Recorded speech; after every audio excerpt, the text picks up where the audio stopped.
Big hose, I left you in the dust. This appears to be a frightening phenomenon. And that is, I tell you. Pawn Stars has witnessed everything. Deals that defy logic, daring maneuvers, and rare gems. However, these times are very different.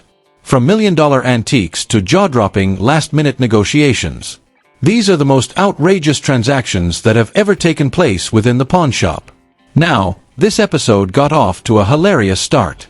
When Rick enters his office, he observes Corey and Chum behaving slothful. He shares that one with them. He is going to take action because one of the other workers has been putting in far more effort than they have. Rick continues by telling them that he would want Corey and Chum to go to Carson City to look at a product that one of his customers wants to sell. It appears that they will be punished for their laziness with this. You guys appear to be quite at ease. This creates a completely new standard in this area. Antoine is putting in more effort than the rest of you. What do you know? Furthermore, I won't even be angry with you because you are embarking on a mission. Hee hee. Corey is already making excuses about traveling to Carson City before they have even left the pawn store. Rick is interested in having Corey and Chum look at a 1970-66 50 Tiger Triumph. Rick claims that the buyer wants to sell it for $10,000, but he is aware that he can purchase it for $8,000 if Corey and Chum offer him a decent deal. However, for some reason, Corey believes that purchasing the item is a poor decision. We are dull. They're backwards, I simply said. No, they simply differ from American motorcycles due to the outdated Triumphs. They are in reverse. What is the issue then? It is strange. You simply need to become accustomed to it. I suppose that will put a stop to that dispute. The thing is this. The prospect of owning a 1970-650 Tiger Triumph does not appeal to Corey. According to him, they are slow, and Rick just wants to acquire them since he is aware that Corey dislikes them. As you are able to. You see, Rick is completely unconcerned. He only asks that Corey return the item, provided that it is in excellent shape. Let's check to see if that's true. This Triumph is from 1970.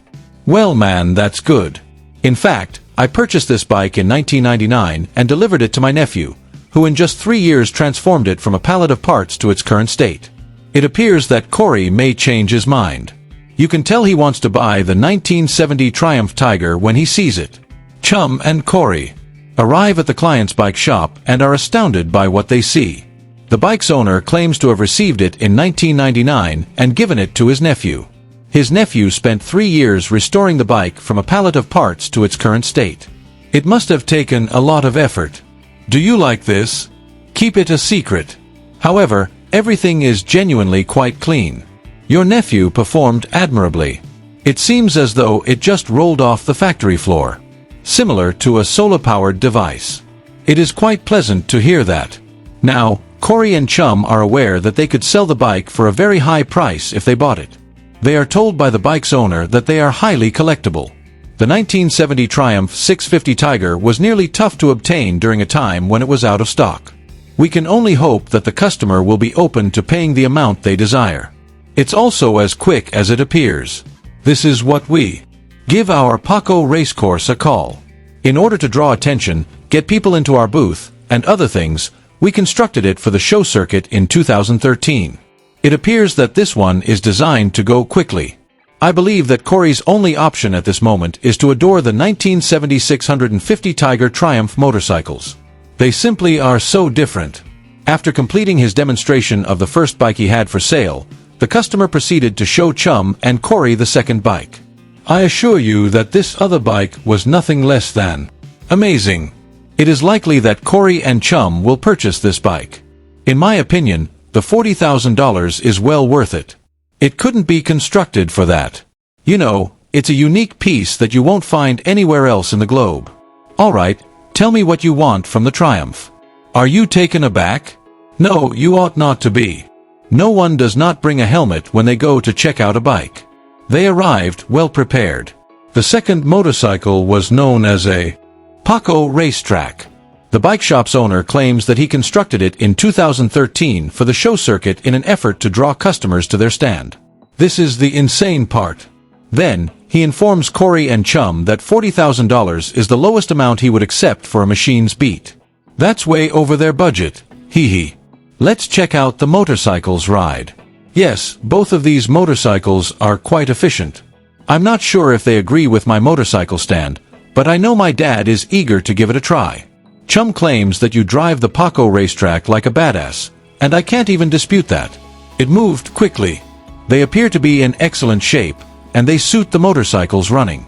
However, Corey claims that the bikes don't live up to his standards and that he still believes that purchasing them was a complete waste of money. Let's see what kind of agreement is reached. Who knows, they might take both bikes with them. We would like to receive $40,000 for this trike. Genuinely enjoying it. Having saying that, I believe we will wind up using a hassle trike. It appears that you have a bit too much money in it. You know what? Rick gave them the exact amount of $8,000 to purchase the bike. Corey informs the bike store owner that he has no interest in purchasing the Paco racetrack. Chum is instantly depressed upon hearing it. He was hoping Corey would agree to buy the bike, but they simply couldn't afford the price. Corey now wants to find out if the $6,000 he offered will be accepted by the bike shop owner. I seriously doubt it. I must keep in mind that I purchase goods in order to profit from them. Up to 8 or 9 grand. There's not much there for me to make, you know. $757. The best I could do was that. We'll have to pass, I guess. Whoa. Was the $300 the only reason Corey let that agreement fall through? Whoa. Rick is going to feel quite angry. The bike shop owner informed Corey that he was asking $8,000 for the bike. Corey made him an offer. $7,000, and that wasn't enough. The bike store owner then informed Corey that the bike would cost $7,500. After some consideration, Corey ultimately turned down the offer. When he returns, we'll see what he has to say to Rick. Do you guys have my motorbike? No. What took place? Corey wouldn't spend more than $300 on it. Corey was stuck at $7,200, while the man was at $7,500. Buy the bike. Your dad is going to be mad at you. I told Rick, he laughed. We all knew this was going to happen, I believe. Gonna take place. You can see that Rick is furious by the look on his face. Rick questioned Corey and Chum about why they hadn't returned with the bike. Rick told Corey that he did him a favor because he didn't like the price the bike's owner offered. Unfortunately, Rick didn't care because he wanted the bike for himself and wasn't interested in selling it. In other words, I essentially covered the cost of your vacation. Not you people. I persuaded you to bring the bicycle. Rick, home. Yes, I did. Corey, your son, declined to spend more than $300 on the bike. What do you know? I am solely to blame for this. I shouldn't have sent you to. I really doubt that will occur in the near future. This is most likely the final time Rick will send Chum or Corey to retrieve something that is intended for him. To be honest, I have never witnessed Rick become that agitated. That's the end of that transaction, I suppose. I hope Rick manages to obtain the Tiger Triumph 650 from 1970. Let's get right to the next item now.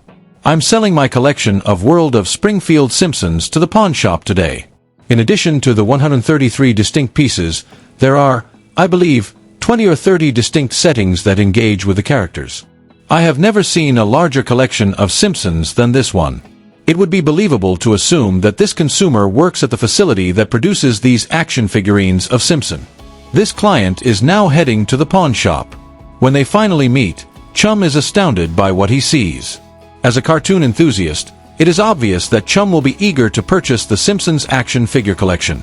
There's a ton of awesome stuff here. The American family sitcom of all time. In a way, Homer was the main character. Just this, everyone is familiar with The Simpsons. It is, as Chum stated, the largest American sitcom ever. To this day, I continue to watch their broadcasts.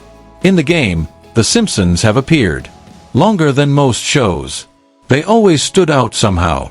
Since their founding, they have received numerous accolades, which alone will increase the value of this collection of Simpsons action figures. Approximately 20 years ago, they were collected. What is the total number of pieces in the collection? 33 parts. Alright. I have some interesting items here.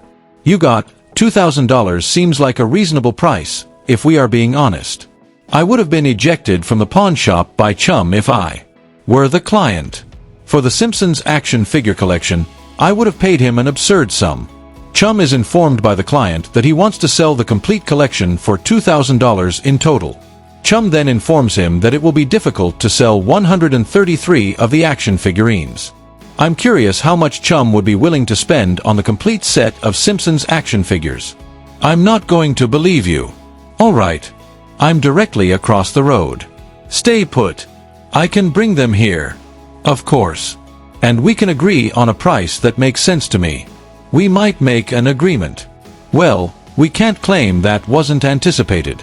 For the entire collection, Chum believes $2,000 is a significant sum of money.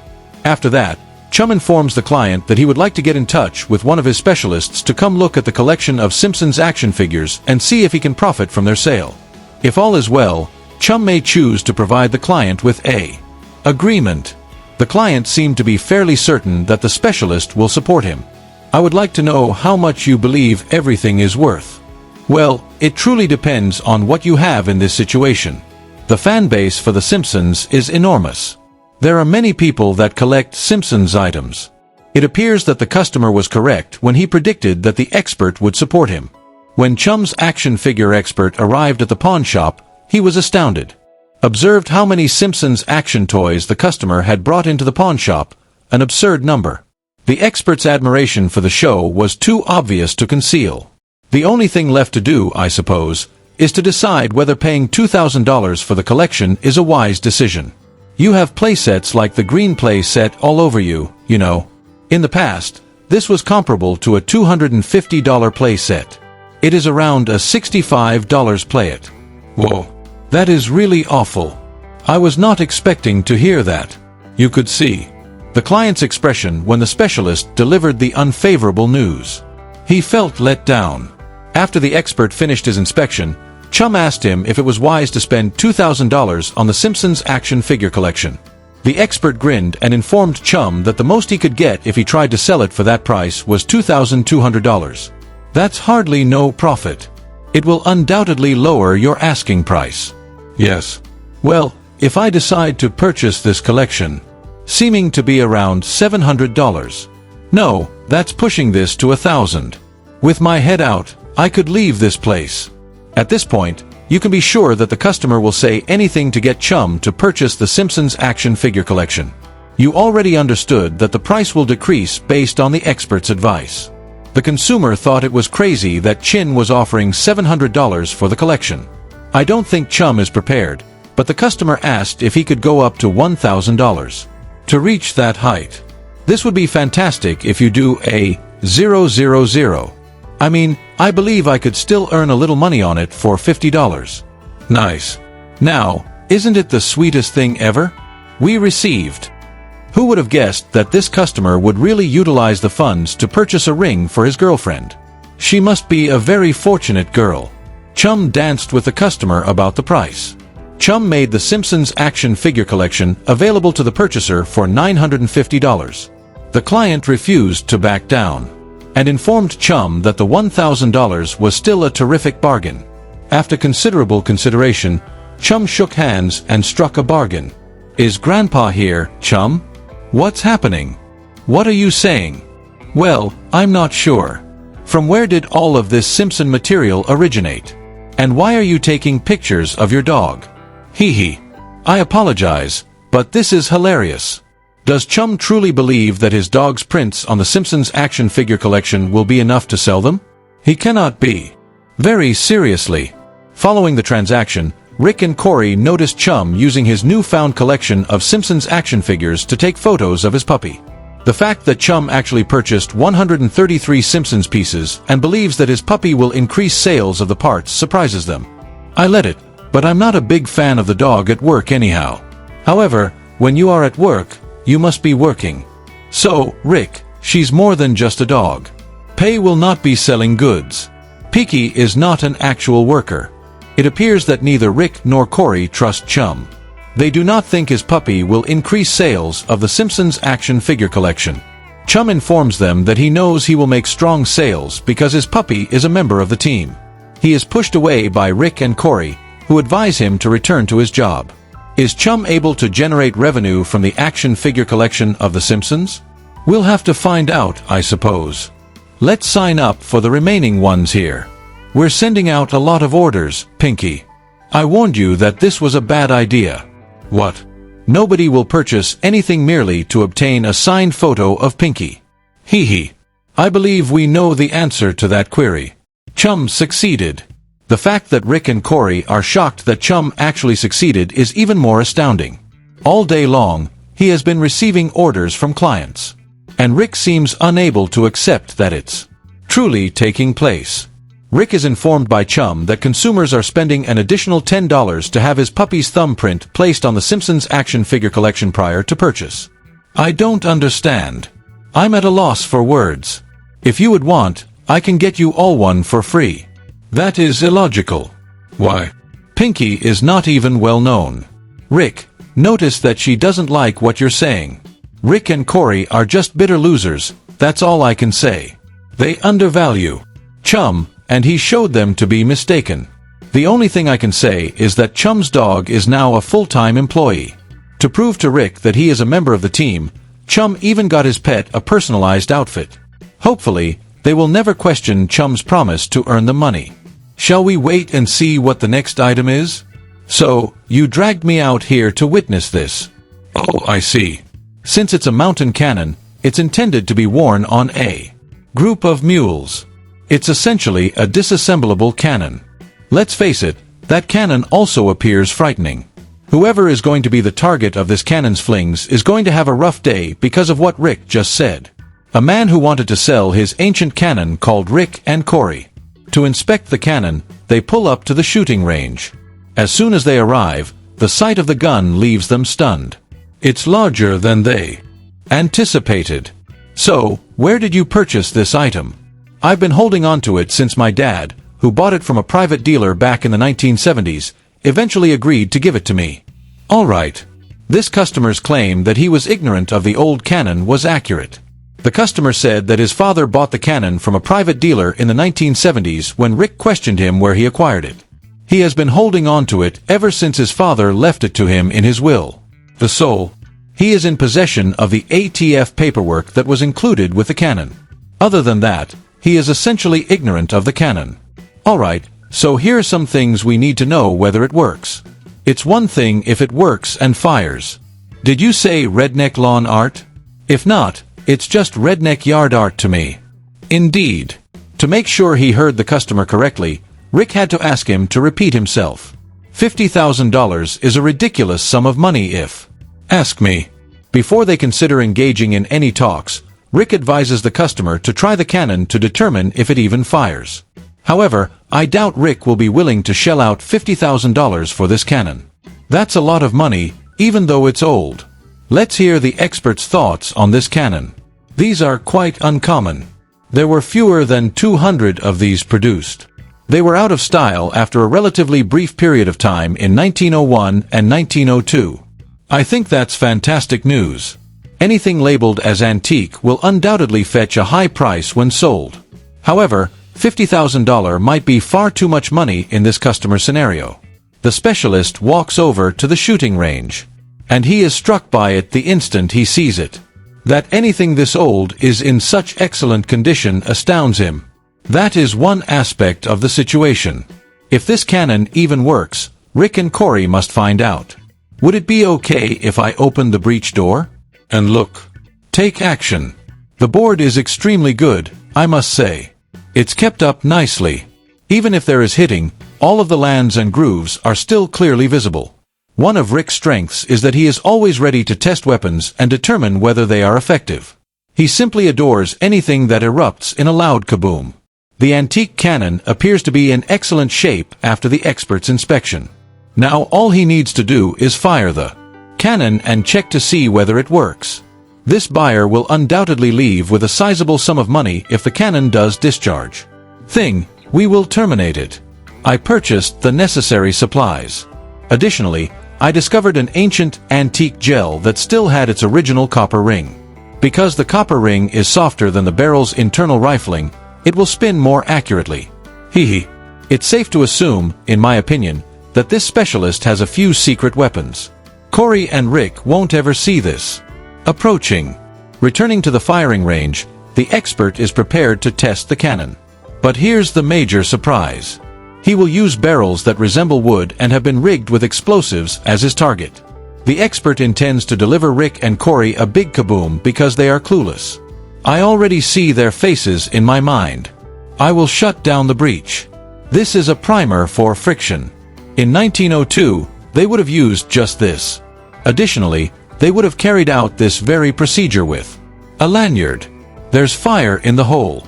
You were ill. Their faces show how excited they are. They adored it.